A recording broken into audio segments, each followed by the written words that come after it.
Hello guys, आप सभी का स्वागत है आपके अपने यूट्यूब चैनल निशान ट्रिकी मैथ पर। मैं निशान शुक्ला आप सभी का स्वागत करता हूं। तो दोस्तों, आज हम परसेंटेज का आपको पार्ट सिक्स जितना देने वाले हैं। आज हमको परसेंटेज पढ़ाएंगे। तो चलिए दोस्तों, हम सवाल से कुछ स्टार्ट करते हैं इस टॉपिक को। ठीक है, तो चलिए दोस्तों, जैसा कि हमारा इसी में से हम सवाल कराते हैं, आप जानते ही हैं। तो इसी में से हम लोग सवाल करेंगे, जिसमें से हमारा पहला सवाल है, एक व्यक्ति अपने आय का 75% खर्च करता है। उसकी आय में 60% की वृद्धि हुई और उसके व्यय में 70% की वृद्धि हुई, तो उसकी बचत में कितने प्रतिशत की वृद्धि होगी। दोस्तों, एक काम करता हूँ, मैं यही सवाल को लिख देता हूँ, उसके बाद मैं आपको सवाल कराता हूँ। ठीक है, तो चलिए दोस्तों, देखिए, मैंने आपको दिख रहा होगा कि आपके सामने मैंने सवाल लिख दिया हुआ है। अब मैं इसको हल करता हूँ। ठीक है, तो सोल्यूशन इसका क्या है।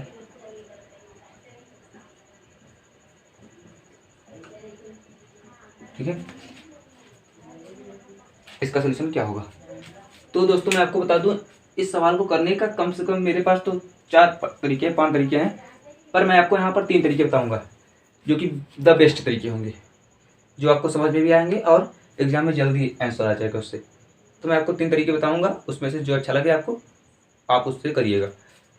तो अगर मैं पहला तरीका देखूँ, सोल्यूशन इसका मेथड 1, पहला तरीका क्या है कि कह रहा है कि एक व्यक्ति अपने आय का 75% खर्च करता है। इसका अर्थ समझिए पहले। एक व्यक्ति अपने आय का 75% खर्च करता है, यानी उसकी आय जितना भी है उसका 75% वो खर्च कर देता है। उसकी आय में 60% की वृद्धि हुई, यानी उसका जो इनकम था, आय था, वो 60% बढ़ गया। और उसके व्यय में 70% की वृद्धि हुई, तो उसका जो व्यय था, खर्च था, उसमें भी 70% की वृद्धि हुई। तब यही आपसे पूछ रहा है कि जब इतना होने के बाद उसके बचत में कितने प्रतिशत की वृद्धि हुई। तो अगर मैं आपसे पूछूं कि एक व्यक्ति अपने आय का 75% खर्च करता है, तो अगर मैं पूछूं आपसे कि आय बराबर क्या होता है, आय बराबर क्या होता है, तो आपका जवाब होगा कि भैया आय बराबर होता है कि हम कितना खर्च कर रहे हैं और कितना बचा रहे हैं। अगर हम इन दोनों को जोड़ दें तो हमारा आय निकल कर आ जाएगा, इनकम निकल कर आ जाएगा, कितना कमाते हैं आ जाएगा। तो वही हमने कहा कि आय बराबर खर्च प्लस बचत। अब यही का सवाल कर रहा है कि एक व्यक्ति अपने आय का 75% खर्च करता है। क्या करता है? 75% खर्च करता है। तो अगर मैं आपसे पूछूं कि भैया 75% का मतलब क्या होता है, तो आप कहेंगे 3/4। ठीक है, सबको नहीं पता होगा। जैसे 75% मतलब 75/100, 25×3=75, 25×4=100, यानी 75% का मतलब 3/4। यानी अगर वो 4 रुपया कमाता है तो 3 रुपया खर्च करता है। 4 रुपया कमाता है, 3 रुपया खर्च करता है, तो आप बता सकते हैं बचाता कितना होगा? 1 रुपया। ठीक है दोस्तों, अगर वो 4 रुपया कमाता है तो 3 रुपया खर्च करता है, तो बचाता कितना है? आप कहेंगे 1 रुपया। तभी तो 3 और 1 मिलाकर कितना होगा? 4 होगा। खर्च और बचत को जोड़ देंगे तो 4 हो जाएगा, मतलब आय आ जाएगा। तो दोस्तों, हमें बताना है कि अब कह रहा है उसकी आय में 60% की वृद्धि हुई, तो क्या हम ऐसा नहीं कर सकते कि इन दोनों में 2-2 जीरो हटा दें? सब में 300, 100, 400 होगा कि नहीं? अब आप कहेंगे ऐसा क्यों किया आपने? तो क्योंकि दोस्तों ये रेशियो हुई है, एक प्रकार से रेशियो है। जैसे 3 है, 4 है, तो अगर मैं 300 400 कर दूं तभी जो 2 जीरो से 2 जीरो कट ही जाएगा, आएगा तो 3 ही 4। तो चाहे आप 300 करिए, 300/400 करिए, चाहे 3000/4000 करिए, चाहे और जीरो लगा दीजिए, कितना भी जीरो लगा दीजिए, जीरो से जीरो कट ही जाएगा, आएगा 3/4। तो मैंने अपनी सहूलियत के लिए 2-2 जीरो लगा दिया, 100 बना दिया, इसे 100 से गुणा कर दिया। ठीक है, आप कहेंगे बिल्कुल। अब हम देखिए सवाल कर रहा है, जिस तरह से सवाल करेगा उसी तरह से करेंगे। कह रहा है उसकी आय में 60% की वृद्धि हुई, तो उसकी आय क्या है? आप कहेंगे 400 है, इसमें 60% की वृद्धि हुई, तो 400 का 60% कितना होता है? आप कहेंगे प्रतिशत से 2 जीरो कटा, 6 चौक 24, 1 जीरो और, यानी 240। 400 का 60% कितना होता है? तो आप कहेंगे 240। यानी कि दोस्तों 240 होता है, यानी कि 240 की वृद्धि हुई। क्या हुआ? यहाँ पर लिख देते हैं कि 240 का वृद्धि हुआ, 60% यानी 240 का वृद्धि हुआ। तो 400 था, 240 की वृद्धि हुई, तो अब कितना हो गया? तो आप कहेंगे 400, 200, 600 40। अब कितना हो गया उसकी आय? 640 रुपये। कैसे? 400 था, 60% की वृद्धि हुई यानी 240 की वृद्धि हुई तो 640 हो गई। ठीक है, इतना आया। अब कर रहा है करदाता से उसकी आय में 60% की वृद्धि होती है और उसके व्यय में यानी खर्चे में 70% की वृद्धि होती है। तो उसके व्यय में 70% की वृद्धि होती है, या मतलब खर्च होता है, खर्च में 70% की वृद्धि मैंने कर दिया। तो आप कहेंगे, अगर मैं आपसे पूछूं कि तो परसेंटेज में आप में अगर वैल्यू उसका रियल बताइए, तो आप कहेंगे भैया परसेंटेज से 2 जीरो कटा, 7 दुनिक 21, 1 जीरो यानी 210। कितना? 210 यानी 300 है तो 210 की वृद्धि करिए। 300, 200, 510 यानी पहले 300 था, 210 की वृद्धि हुई। अब कितना हो गया खर्चा? 510 रुपया। तो आप बताइए, जब 640 रुपया हम कमाते हैं, 510 रुपया खर्च करते हैं, तो बचाते कितने होंगे? तो आप कहेंगे जीरो से जीरो घटा लिया, 4 में से 1 गया 3, 6 में से 1 गया 5। ध्यान समझिए, इसका मतलब क्या है कि हम 400 कमाते थे, 60% की वृद्धि हुई, 240 की वृद्धि हुई, तो अब हो गई हमारी आय 640। 300 रुपया कम बचाते थे, खर्चा करते थे, 70% की वृद्धि हुई, तो अब हो गई हमारी आय 510। तो बचत हमारा जो 100 रुपया था उससे आ गया 130 रुपये। तो आप बताइए 100 से 130 कितने की वृद्धि हुई? आप कहेंगे 30 की। उसकी बचत में कितने प्रतिशत की वृद्धि हुई? पहले तो 30 की वृद्धि हुई, लेकिन 30 की वृद्धि कितने पे हुई? तो आप कहेंगे 30 की वृद्धि हुई 100 पे। अगर लाना है परसेंटेज में तो गुणा 100, 100 से 100 कट गया, आपका आंसर आ गया 30%। यही आपका उत्तर है। तो देखा दोस्तों, ये हमारा तरीका था मेथड 1। अब मैं आपको दूसरा तरीका बताता हूँ इसका। उम्मीद करता हूँ आप पहले इसको एक बार अपने कापी उतार लीजिए, उसके बाद मैं इसका दूसरा तरीका बताता हूँ।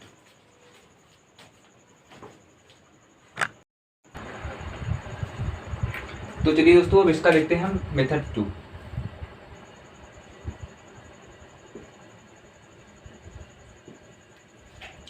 सोल्यूशन देखिए आप।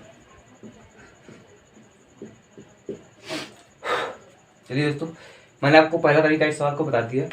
और दोस्तों, इसको हल्के में मत लीजिए इस सवाल को, ये बहुत ही अच्छा सवाल है और बहुत ही पसंदीदा सवाल है एसएससी का, हर बार पूछता है। तो मैंने कहा इसका तरीका मैंने आपको बता दिया है। अब हम आपको दूसरा तरीका बताएंगे, ठीक है। दूसरा तरीका क्या है दोस्तों? एलिगेशन। आप नाम पहली बार सुन रहे होंगे शायद, या जो एसएससी की तैयारी कर रहे होंगे जो बच्चे, वो सुने होंगे एलिगेशन। ठीक है, एलिगेशन में एक मेथड है, एक क्या है? मेथड, एक रूल है सॉल्व करने का। और ये जरूरी नहीं कि यहीं पर लगेगा, ये आपका एवरेज, रेशियो, प्रॉफिट लॉस हर जगह काम देगा। तो मैं इसको यूज कर रहा हूँ, देखिए कैसे यूज करना होता है। कह रहा है कि एक व्यक्ति अपने आय का 75% खर्च करता है।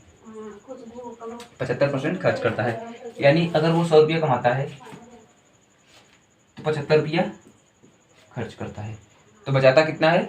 आप कहेंगे 25 रुपये। ठीक है, तो यही इसी कॉन्सेप्ट पे है कि भैया 100 रुपया कमाता है तो 75 रुपया खर्च करता है, बचाता कितना है? 25 रुपया। और देखिए 75 रुपया खर्च करता है, 25 रुपया बचाता है और टोटल कमाता है। फिर कह रहा है कि उसकी आय में 60% की वृद्धि हुई, यही कहानी थी। फिर आय में 60% की वृद्धि हो जाती है, तो जो आय है हमारा वो बीच में रहेगा। 60% की वृद्धि होती है, मैंने 60 लिख दिया। फिर और उसके व्यय में, व्यय मतलब खर्चा, यहाँ पर खर्चा में कितनी की वृद्धि होती है? 70% की। खर्चे में 70% की वृद्धि होती है। ठीक है, तो देखिए दोस्तों, इसको आपने अगर नहीं पढ़ा होगा तो आपको समझ में नहीं आएगा। जो लोगों ने पढ़ा होगा इस एलिगेशन को उन्हीं को समझ में आएगा, तो मैं उन्हीं के लिए बता रहा हूँ। जिसको ना समझ में आए उसके लिए पहला तरीका है ही। तो 70 में से 60 जाएगा, आप कहेंगे 10। ठीक है, 70 में से 60 जाएगा तो 10। क्या करना होता है आपको? इसमें से इसको घटा देना है। तो मैंने घटा दिया, 70 में से 60 गया 10। तो अब यहाँ पर देखिए 10 की जगह पर 25 दिया हुआ है। क्या दिया हुआ है? 10 की जगह पर 25 दिया हुआ है। यहाँ पर हमें निकालना है, यहाँ पर भी निकालना है। कह रहा है कि करता है उसकी आय में 60% की वृद्धि हुई, इनकम में 60% की वृद्धि हुई और उसके व्यय में 70% की वृद्धि हुई, तो उसके बचत में कितने प्रतिशत की वृद्धि होगी? अगर मैं इसका अनुपात निकालूं दोस्तों, तो आप कहेंगे इसका अनुपात दिया हुआ है 25 या 75, 25 से कितना? 25, 3 और 1 का। तो यही अनुपात यहाँ पर भी होगा, 3 और 1 का। ठीक है, ऐसे करिए दोस्तों, आपको सरल पड़ेगा। ठीक है, 25 मत करिए, एक ही करिए। तो आप देखेंगे कि यहाँ पर एक की वैल्यू 10 दिया हुआ है, एक की वैल्यू 10, तो यहाँ 3 की वैल्यू कितनी हो जाएगी 30, और 60 में से 30 घटेगा तो 60 में से 30 गया तो 30, यानी कि 30% ही इस सवाल का उत्तर आ गया। ऑप्शन है हमारा वो है। तो देखा दोस्तों, ये भी एक तरीका है, एलिगेशन मेथड इसको करते हैं, लेकिन ये किसी को समझ नहीं आया होगा, इसलिए नहीं आया होगा क्योंकि आपने कभी एलिगेशन पढ़ा ही नहीं है, और एलिगेशन एक एवरेज का टॉपिक है। तो जिसने अगर पढ़ा होगा तो उसे समझ में आ गया होगा, अगर समझ में आपको आ गया तो बहुत अच्छी बात है, और नहीं आया तो कोई बात नहीं, मैं आपको एक और तरीका बताता हूँ इसका। ठीक है, मेथड ऑफ का 3। लेकिन मैं आपको दोस्तों बता दूं, जिसको जिसको दूसरा और तीसरा नहीं समझ में आएगा उसके लिए पहला सबसे बेस्ट था, और इसीलिए मैंने पहले को बहुत ही विस्तार से आराम से समझाया। ठीक है, तो पहला कि सबको समझ में आएगा, जिसने एलिगेशन पढ़ा हो या ना पढ़ा हो सबको समझ में आएगा पहला। तो चलिए मेथड 3 देखते हैं, इस सॉल्व करने का क्या हो सकता है। तो उसको कहते हैं लाइन मेथड।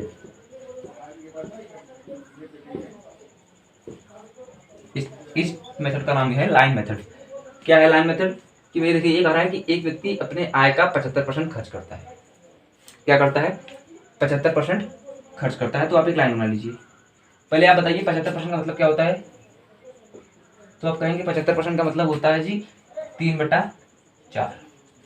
नीचे 4 इनकम है तो 4 लाइन बनाइए, 1 खाना, 2 खाना, 3, 4 हो गया। 75% का खर्च करता है। यदि उसकी आय में 60% की वृद्धि होती है और उसके व्यय में 70% की, ये जो हमारे खाने हैं ये इनकम की है, इनकम इनकम इनकम इनकम, ठीक है। और जो नीचे वाला हमारा है ये भी इनकम होगा, लेकिन जो ये तीनों बच जाएगा ये सेविंग का हो जाएगा। सेविंग मतलब बचत का हो जाएगा। कह रहा है कि हमारा इनकम 60 बढ़ा, तो ये भी 60 बढ़ा होगा, ये भी 60 बढ़ेगा, ये भी 60 बढ़ेगा, ये भी 60 बढ़ेगा, और इसे भी 60 बढ़ना पड़ेगा। लेकिन जो हमारा ये 3 टू सेविंग है, इस ये कितना बढ़ा है? 70 70 70। तो दोस्तों जब ये 60 बढ़ा तो 70 70 70, यानी ये 10 ज़्यादा, ये 10 ज़्यादा, ये 10 ज़्यादा, 10 10 20 10 30 ज़्यादा बढ़ा है। तो 60 में से 30 अगर हटा दें हम तो पता चल जाएगा कि हमारा सेविंग कितना बढ़ा है। यही हमारा आंसर है, ठीक है 30। तो ये भी एक मेथड था।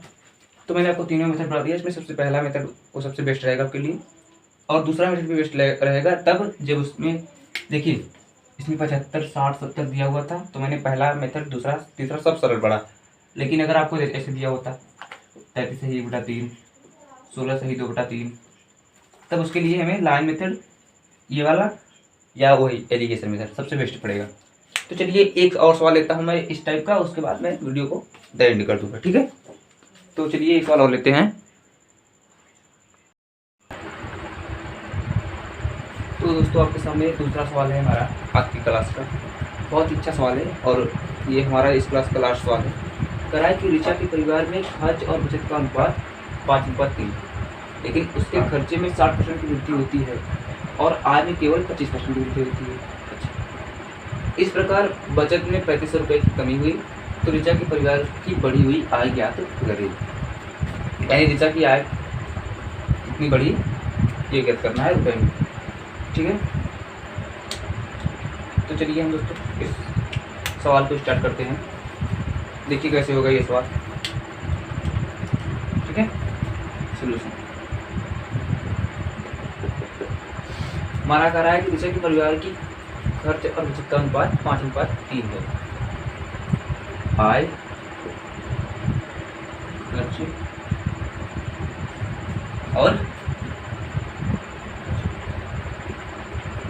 खर्च और बचत का अनुपात 5:3 है। आय कहाँ? खर्च और बचत का, तो खर्च और बचत का दिया हुआ है 5:3।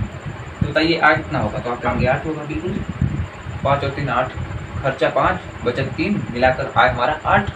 यानी हम 5 रुपया खर्चा करते हैं, 3 रुपया बचा लेते हैं, यानी कमाते 8 रुपया होंगे। तो अगर मैं 8 न मान के इसे 800 कर दूँ, इसे 500 कर दूँ और इसे 300 कर दूँ, कोई बुराई होगी? नहीं होगी। बात तो ही है सेम, 5:3 ही है। देखिए अभी 0 से 0 कट जाएगा, 0 0 कट जाएगा, 5 और 3 ही आ जाएगा। अनुपात तो अनुपात ही है, ठीक। उसके बाद कह रहा है लेकिन उसके खर्चे में 60% की वृद्धि हुई। खर्चा यानी कितना बढ़ गया 60%। ठीक है, तो अगर हम पूछे 60% का मतलब आप कहेंगे 20 बटा 6 यानी 300, तो 500 से 300 की वृद्धि हुई यानी कितना हो गया 500।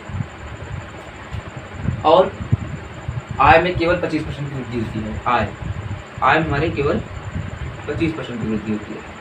तो भैया 25% मतलब प्रतिशत में 20, 25 200, 800 में 200 जोड़े तो 1000, यानी 800 था, 25% की वृद्धि हुई तो 1000 हो गया।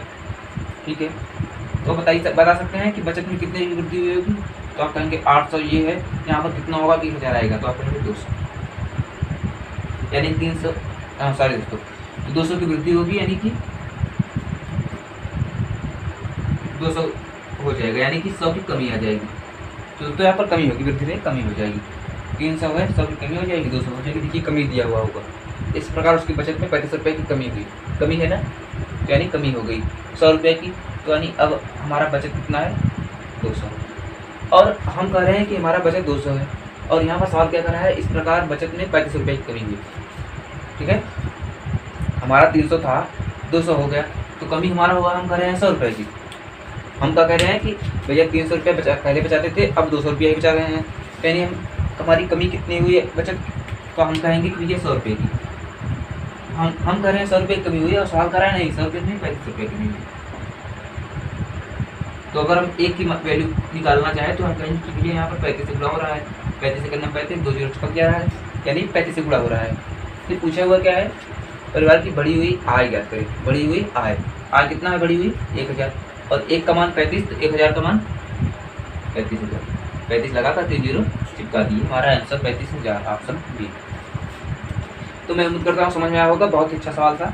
मैंने क्या किया कि पहले आय था 5 और 3 के अनुपात में, खर्च और बचत था 5 और 3 के अनुपात में, मैंने 8 उसकी आय निकाल ली। फिर तीनों में 100 से गुणा कर दिया, 800, 500, 300। फिर कहा कि खर्चा 60% बढ़ा, तो 500 का 60% 300, तो हमने 300 500 में जोड़ा 800। ठीक है, उसके बाद हमारे आय में 25% की वृद्धि हुई, तो हमने 800 का 25% यानी 200, 200 800 में जोड़ा 1000।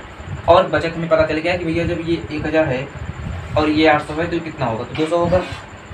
पहले 300 था, अब 200 आया। कैसे आया, क्योंकि 100 की कमी हुई होगी। तो अगर 100 की कमी हुई है तो हम तो कह रहे हैं कि 100 की कमी हुई है, लेकिन हमारा सवाल तो कह रहा है नहीं भी है 100 की नहीं, 3500 रुपये की कमी हुई है, यानी 100 का वैल्यू 3500।